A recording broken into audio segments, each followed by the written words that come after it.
INDI alliance में खटपट है तो उधर एनडीए में सीटों का बंटवारा हो चुका है। एनडीए कितनी सीटों पर चुनाव लड़ेगा और इंडिया अलायंस में क्या वाकई खटपट है? और एनडीए देखा जाए तो बीजेपी कितनी सीटों पे लड़ेगी, जेडीयू कितनी सीटों पे लड़ेगी, एलजेपी रामविलास पासवान यानी कि चिराग पासवान की पार्टी कितनी सीटों पे लड़ेगी और पशुपति पारस का क्या होगा, मांझी के साथ उपेंद्र कुशवाहा वो कितनी सीटों पे लड़ेंगे। एनडीए का बिहार का फॉर्मूला बन गया है और कौन कितनी सीटों पर लड़ेगा, एक्सक्लूसिव रिपोर्ट इस वीडियो में। नमस्कार, मैं कुमार श्रीकांत आपका स्वागत कर रहा हूं कुमार श्रीकांत लाइव में। और आज बात बिहार को लेकर, बिहार में बीजेपी, जेडीयू, एलजेपी और जीतनराम मांझी की पार्टी के बीच जो गठबंधन है इसमें उपेंद्र कुशवाहा भी है।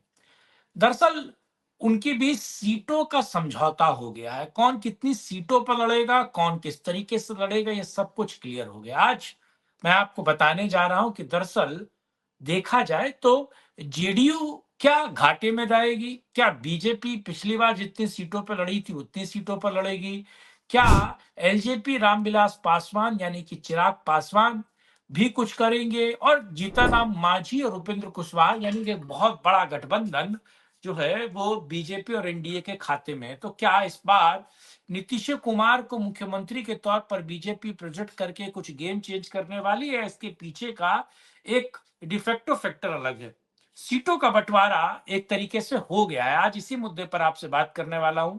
आप लोगों से अनुरोध है कि वीडियो को अंत तक देखिए, वीडियो को लाइक कीजिए, शेयर कीजिए, चैनल को सब्सक्राइब कीजिए और साथ ही साथ अपनी बात कमेंट बॉक्स में रखना बिल्कुल मत भूलिए, क्योंकि जब भी आप कमेंट बॉक्स में अपनी राय रखते हैं, अपनी बात रखते हैं, हमें सपोर्ट करते हैं, तो एक एक अलग तरीके का ऊर्जा प्राप्त होती है। और नीचे चलते हुए दोनों इंस्टाग्राम और ट्विटर पे आप हमें यानी कि एक्स पे आप हमें फॉलो कर सकते हैं। दरअसल अब मामला क्या है बिहार में, आपको पता है कि जिस तरीके से नीतीश कुमार की हालत उतनी बेहतर नहीं है। नीतीश कुमार राजनीतिक तौर पर मंद पड़ रहे हैं और नीतीश कुमार राजनीतिक तौर पर उतने कमजोर दिखाई दे रहे हैं। लेकिन नीतीश कुमार एक पेंडुलम की तरह है। नीतीश कुमार जिधर बैठते हैं यानी कि जिस तरफ वो एनडीए हो या इंडी अलायंस या फिर वो बीजेपी हो या आरजेडी, वो जिसकी तरफ जाते हैं सरकार उसकी बना देते हैं। क्योंकि देखिए अति पिछड़ा जो वोट है बिहार में वो कहीं ना कहीं नीतीश में अपने अपने आप को देखता है। और नीतीश कुमार जब जब मुख्यमंत्री बनते हैं तो आधी आबादी यानी कि महिलाओं का एक बहुत बड़ा योगदान होता है नीतीश कुमार को मुख्यमंत्री बनाने को लेकर। और आपको पता है पिछले चुनाव को किस तरीके से नीतीश कुमार ने अलग फाइट किया। आप जानते हैं बीजेपी ने किस तरीके से फाइट किया और कैसे नीतीश कुमार को कमजोर रामविलास पासवान के सुपुत्र चिराग पासवान ने किया, और कैसे वो 43 के पास आकर उन्होंने जेडीयू को समेट दिया। तो जेडीयू को समेटने की गाथा या फिर जेडीयू को साइड करने का सबसे बड़ा जो है श्रेय अगर किसी को जाता है तो रामविलास पासवान के सुपुत्र चिराग पासवान को। नीतीश कुमार अब उतने स्वस्थ नहीं है, या नीतीश कुमार कहा जाए तो वो राजनीतिक तौर पर अभी उतना वेटेज नहीं है उनका। उधर देखा जाए तो इंडी गठबंधन में यानी कि कांग्रेस में और लेफ्ट में खींचतान है। आरजेडी उसका मजा अलग ले रही है, लेकिन एक्चुअली लेफ्ट पार्टी का कहना है कि उनका स्ट्राइक रेट बेहतर है, उनको ज्यादा सीटों पर इस बार चुनाव लड़ना है। कन्हैया कुमार एक बहुत बड़ा गेम चेंजर हो सकते हैं कांग्रेस के लिए, लेकिन क्या कन्हैया कुमार को सीट लड़वाएगी कांग्रेस? क्योंकि अगर कन्हैया कुमार को सीट लड़वाएगी कांग्रेस तो वो दिक्कत दे सकता है तेजस्वी को। और उधर पप्पू यादव कांग्रेस को चाहते नहीं कि कांग्रेस इंडी गठबंधन में रहे, क्योंकि इस सीमांचल के एरिया में पप्पू यादव ने अपना वर्चस्व बनाया है पूर्णिया के आसपास के इलाके में। और अगर पप्पू यादव ही बने रहते हैं या पप्पू यादव कांग्रेस में ही बने रहते हैं तो कहीं ना कहीं कांग्रेस एक उस गठबंधन में बड़े तीर है और उस गठबंधन में बड़ी दिक्कत है, इसमें कोई दो राय नहीं है। क्योंकि उन सबको साथ में जोड़ना, सबको साथ में लाना या सबको एक तरीके से बना के रखना, मुझे लगता है ये बहुत टेढ़ी खीर है। उधर महिला दूसरी तरफ देखा जाए तो इन एनडीए गठबंधन में भी खींचतान है, एनडीए गठबंधन में भी दिक्कत है। एनडीए गठबंधन में भी उपेंद्र कुशवाहा अलग गाना गा रहे हैं, जीतन राम मांझी उनको लगता है कि उनको डिप्टी सीएम बनना चाहिए था। उधर दूसरी तरफ देखिए तो बीजेपी क्या कम किस्तों में आना चाहती है, कम दरों में आना चाहती है। जेडीयू इस बार किसी भी मोलभाव के मूड में नहीं है, यानी कि जेडीयू को लगता है कि साहब केंद्र की सरकार हमारे कारण चल रही है तो हम सबसे ज्यादा विधानसभा सीटें लड़ेंगे।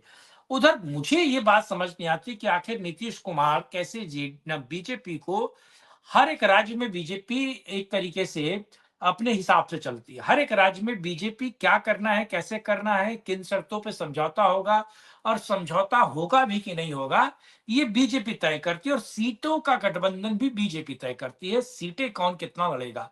लेकिन बिहार मात्र एक ऐसा राज्य है जहां बीजेपी नीतीश के सामने हथियार डाल देती है। और नीतीश कुमार मुझे लगता है सबसे बड़े और सबसे बेहतर बार्गेनर हैं एनडीए एनडीए में। वो बार्गेनिंग बहुत बेहतर करते हैं सीटों को लेकर। और इस बार बार्गेनिंग जो उन्होंने की है वो वाकई अद्भुत है। और कहा जाए जिसको लेकर कमोवेश एनडीए के अलग अलग घटकों में रायशुमारी हो चुकी है। एनडीए के अलग अलग घटकों में या फिर अलग अलग दलों में कहा जाए कि इस बात को लेकर सहमति बन गई है कि विधानसभा में कौन कितनी सीटें लड़ेगा। अब मैं आपको शुरुआत से बता रहा हूं कि आखिर दरअसल देखिए बीजेपी का स्ट्राइक रेट बहुत बेहतर था।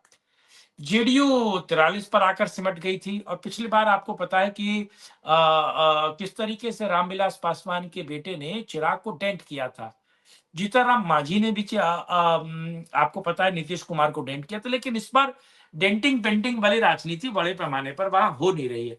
अभी का ताजा हाल मैं आपको अगर बताऊं, दरअसल उपेंद्र कुशवाहा आपको पता है किस तरीके से चुनाव लड़े और बीजेपी के ही एक व्यक्ति ने, यानी कि संगीतकार या फिर गायक या फिर फिल्मों के, यानी कि भोजपुरी सिनेमा के बड़े स्टार पवन सिंह ने कैसे उनको हरा दिया। और पवन सिंह ने न केवल हराया बल्कि पवन सिंह के कारण उपेंद्र कुशवाहा हारे और इसका खामियाजा बीजेपी को भी उठाना पड़ा कि एक सीट जो एनडीए के खाते में आती थी वो चली गई। बल्कि पवन सिंह ने 2 सीटें बड़े पैमाने पर हरवा दी बीजेपी को। क्यों? क्योंकि एक तो उनकी सीट हरी ही हरी, लेकिन अगर बक्सर भी अगर बीजेपी के हाथ से गई तो उसके पीछे पवन सिंह बहुत बड़ा फैक्टर था, डिफेक्टिव फैक्टर। खैर, तो उपेंद्र कुशवाहा की पार्टी है, उपेंद्र कुशवाहा की पार्टी को इस बार 9 विधानसभा सीटें दी जा रही हैं और उपेंद्र कुशवाहा एनडीए में बने रहेंगे। 9 सीटों पर एक तरीके से सहमति उपेंद्र कुशवाहा की बन गई है।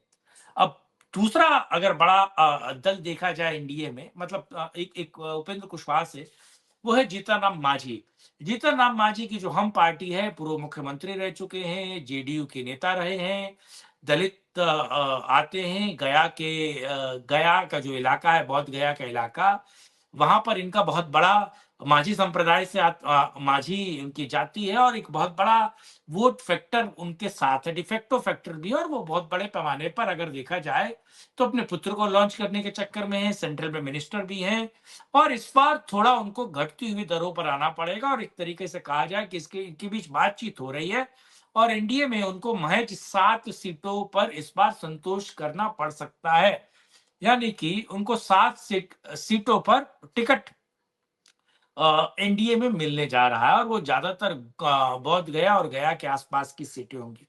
उसके बाद आते हैं हम एलजेपी पे, यानी कि चिराग पासवान की पार्टी एलजेपी रामविलास। अब बड़ा सवाल यह है कि इनके जो चचा है पशुपति पारस, वो इंडी ब्लॉक में जाकर मिलने जा रहे हैं और इंडी ब्लॉक उनको कितनी सीटें देगा ये तो ऊपर वाला जाने।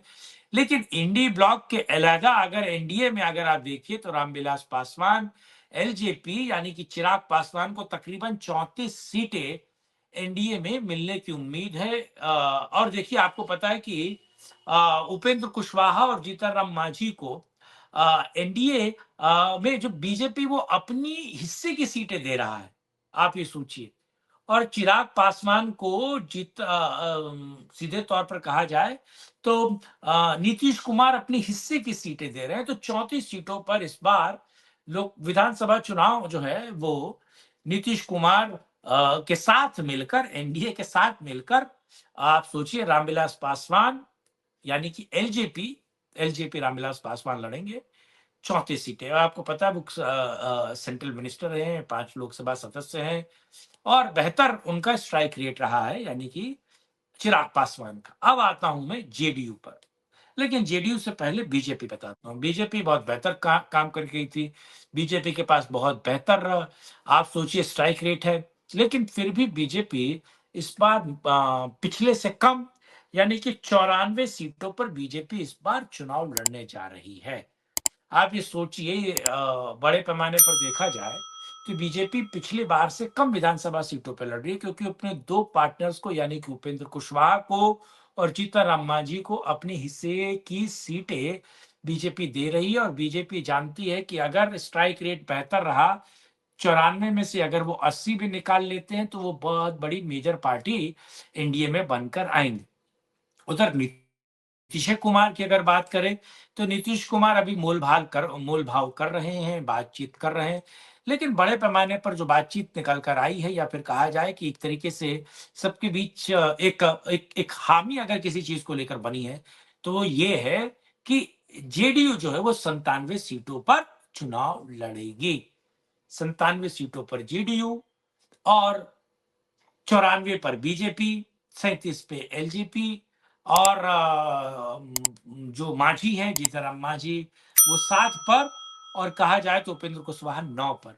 तो एक बड़ा एनडीए का घटक तैयार हो गया है। अभी से एनडीए ने बिहार में चुनाव के लिए अपनी बिसात बिछा दी है और सीटों के बंटवारे पर बातचीत मोटे मोटे तरीके से चल रही है। दूसरे तरीके से अभी इंडिया अलायंस में गठबंधन है, अभी भी चीजें क्लियर नहीं हो पाई, लेकिन इधर क्लियर है कि एनडीए कैसे चुनाव लड़ने जा रही है। बहरहाल, ये वीडियो आपको कैसा लगा कमेंट बॉक्स में अपनी राय रखिएगा। वीडियो को लाइक शेयर, चैनल को सब्सक्राइब कीजिएगा।